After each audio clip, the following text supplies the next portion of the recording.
Hello friends Odisha शिक्षा दर्पण में आपन को पुणी थे स्वागत जनाऊँगी। चलतु डेरी नक स्टार्ट करवा आज भिडटी बहुत इनफर्मेटिव आउटसोर्सिंग ये वीडियो देखु कौन पाई मु कहूँ आउटसोर्सिंग कर्मचारी मैंने बारंबार रैली स्ट्राइक जारी रखी कहीं दरमा बढ़िया कथा। ए भिडियो आम तीन टा जिनस विषय कथा एक्चुअली दरमा बढ़ला कि चिठी जो आसाला केबेठू बढ़ दरमा आउटसोर्सिंग उच्छेद करने किसी माने संघ दाबी को रखुची कि रेगुलर से मानू केबे कराजिबो कि जो मैंने ऑलरेडी नियुक्ति अच्छी कौन रेगुलराइजेशन कर दिज्व कि ये वीडियो रे हमें कंप्लीट ए विषय इनफॉरमेशन आपन को मुझे देवी। वीडियोटी स्टार्ट करने पूर्व सर्वप्रथम आपन को कही रखी आपन जदि चैनल को प्रथम थर पर विजिट कर चैनल को सब्सक्राइब कर रखु एमती लेटेस्ट नोटिफिकेशन सर्वप्रथम आम मध्यम पाइबापी।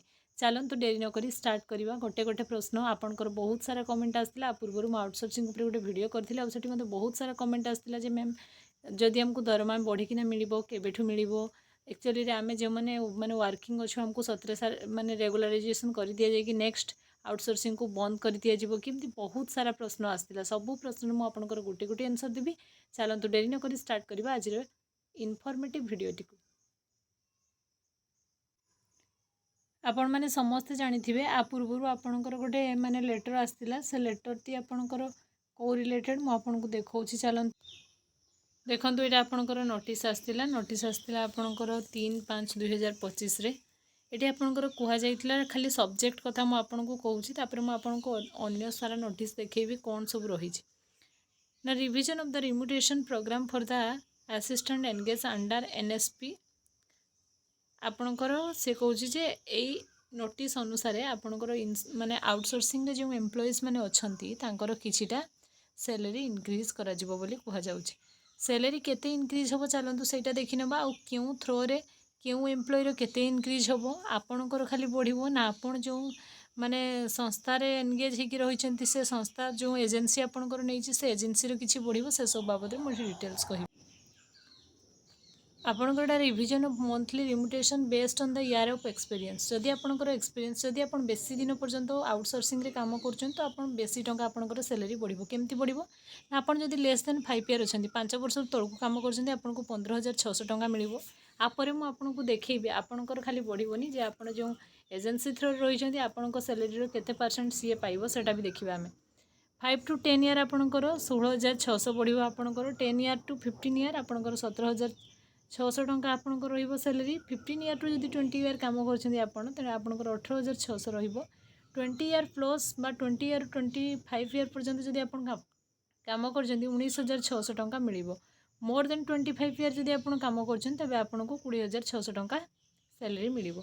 एटा थिला आपणकर monthly remuneration based on the year of experience base रे सैलरी मिलिबो। आपण को मन रे प्रश्न आस्तबो एटा तो नोटिस ए अनुसार हमर केबे सैलरी बढ़िबो ना ये आपंकर मे मसरे नोटिस आसाला आपर आपंकर आउ गोटे नोटिस जारी कराइला सहीटा टे चलतु देखी नवा से 3/5/2025 पर ए नोटिस आउ गोटे आसाला आपंकर जे आपंकर डिडक्शन केमिति होबो माने आपंकर सैलरी रो केते कोन कटिबो ना आपंकर ईपीएफ 1512 टंका कटिबो आपंकर E S I employ share 0.75% of the basic आपंकर बेसिक सैलरी जेतकी रही तार 95 टंका आपंकर कटिबो। Other specific such as income tax और प्रोफेशनल टैक्स जेहेतु आपंकर माने इनकम अधिक नुहे तेणु आपंकर इनकम टैक्स कटिबो नाही।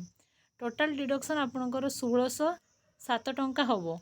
नेट सैलरी जहार 10,000 थी तार ए अनुसार होबो। नेक्स्ट देखो आपंकर एम्प्लॉय डिपोजिट आपंकर डिपोजिट केमती होबो ना आपंकर employee share 13% of the basic salary 13% आपंकर।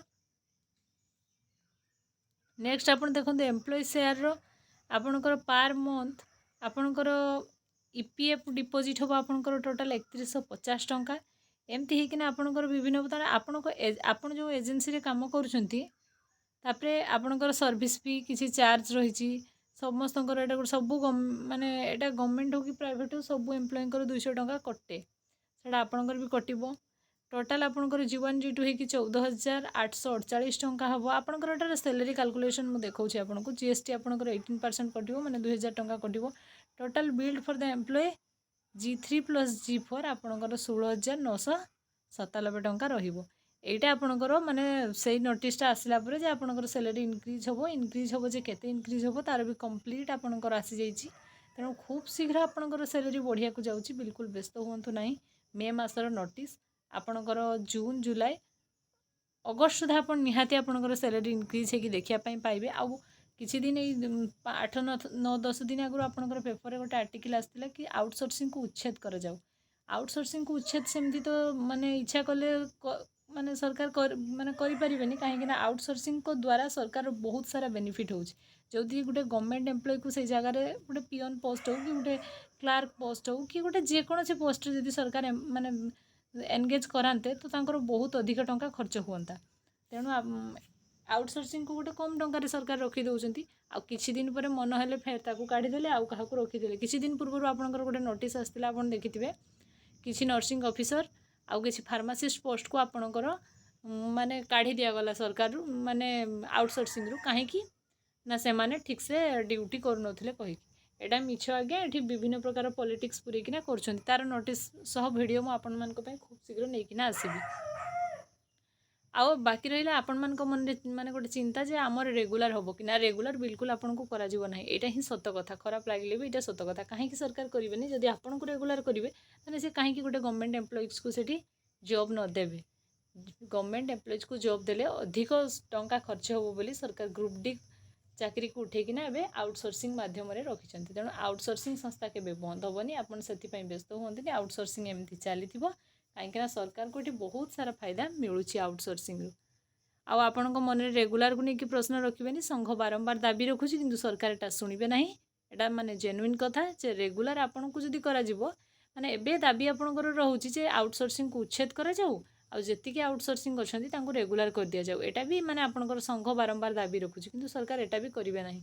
आपन को एमिति किछि माने किछि सैलरी बढ़ाई देबे आपन को खुशी करिया पय जेहेतु आपन बहुत वर्ष होला काम कलेनी आउटसोर्सिंग रे तेणु आपन को मन रखिया पय सरकार एमिति 1000 2000 टंका लेखाएं आपणकर माने सैलरी इनक्रीज करदेबे। आ किछि नाही आपन को गोटे कंसोलिडेटेड सैलरी देकी सरकार पूरा भाव में आपन को ठकुचंती। तेणु आपण मानक मन में बहुत सारा क्वेरी रोला जे केबेठू आमर ये जो 2-3 हजार दरमा बढ़ी केबेठू बढ़ीकिना आसीबो।